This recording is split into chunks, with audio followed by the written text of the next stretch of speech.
और अब बात महाराष्ट्र की सियासत की, जहां एक बार फिर बाला साहेब ठाकरे के नाम की गूंज सुनाई पड़ रही है। बाला साहब ने हमेशा कांग्रेस से दूरी बनाए रखी और इसी बात को लेकर एक बार फिर सीएम शिंदे ने उद्धव ठाकरे पर निशाना साधते हुए अपने लिए गए सभी फैसलों को सही ठहराया। वहीं शाइना एनसी पर विवादित बयान का मामला भी महाराष्ट्र की सियासत में गर्मा गया है।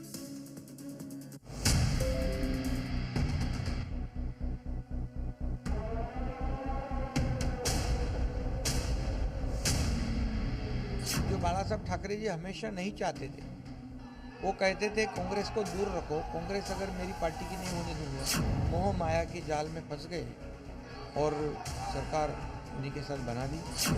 महाराष्ट्र में विधानसभा चुनाव आते ही एक बार फिर बाला साहब ठाकरे के नाम की गूंज सुनाई पड़ रही है। वो बाला साहब ठाकरे जिन्होंने हमेशा हिंदुत्व की बात की, वो बाला साहब ठाकरे जिनकी एक अपील फरमान बन जाती थी, वो बाला साहब ठाकरे जिनके एक इशारे पर सियासत की सीटों का समीकरण बदल जाता था।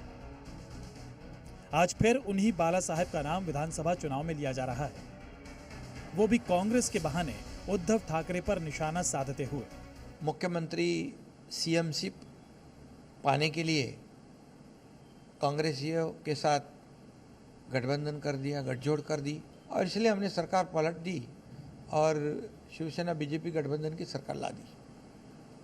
मुझे फक्र है, मुझे काफ़ी खुशी भी है।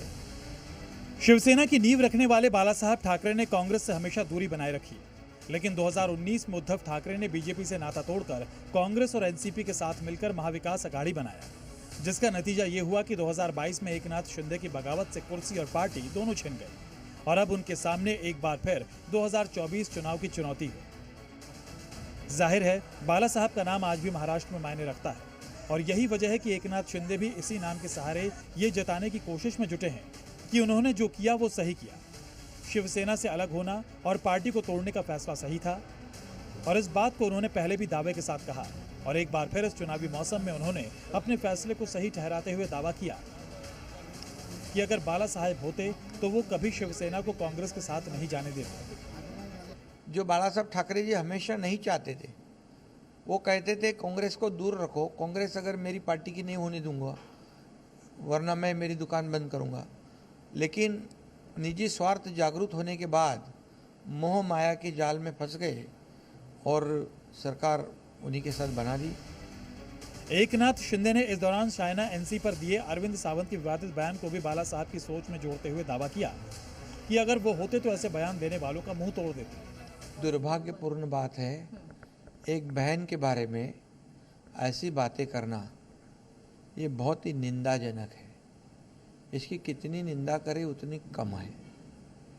बाला साहब ठाकरे जी के विचार वाले कहते हैं और विचार कैसे है देखो।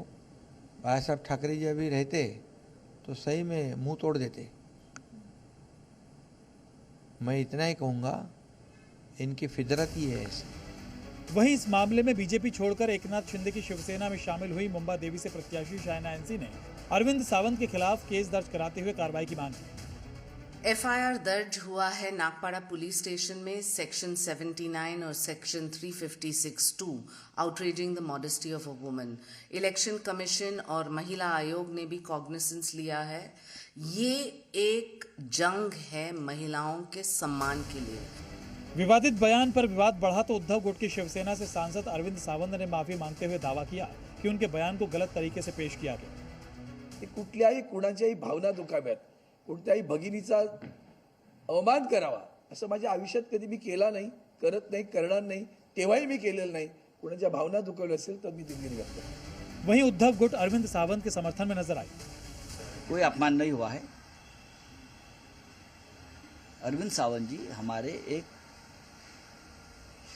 बहुत ही बुजुर्ग हमारे साथी और नेता है, सांसद है। मौसम चुनावी है, लिहाजा जंग जुबानी है। यही वजह है कि विवादित बयानों के साथ ही महाराष्ट्र में एक बार फिर बाला साहब का नाम सुनाई पड़ रहा है, जिसमें फैसलों पर सफाई के साथ आरोपों की बौछार भी जारी है। ब्यूरो रिपोर्ट, जी मीडिया।